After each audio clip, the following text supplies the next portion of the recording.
ఆకివీడు తహసీల్దార్ కార్యాలయం ఎదుట ఓ వృద్ధురాలు ఆందోళనకు దిగింది. సిద్ధాపురం గ్రామానికి చెందిన సత్యవతిని ఆమె కుమారుడు కోడలు ఇంటి నుంచి గెంటి వేశారు.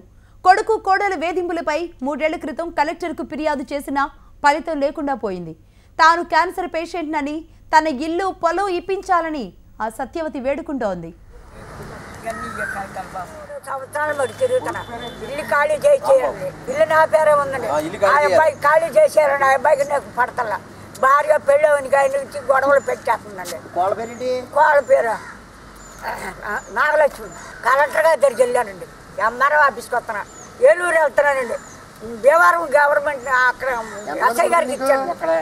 ఇక్కడ ఎస్ఐ గారికి ఇచ్చాను. 2 సార్లు వచ్చి చూశాను. మొన్న వెళ్ళిపోయినాను. ఈయనకు కూడా వెళ్ళాలండి. చంద్రబాబు నాయుడు కూడా వెళ్ళిపోవాలి. శివ గారికి వెళ్ళిపోవాలి. బాబా మీకు దండు పెడతాను.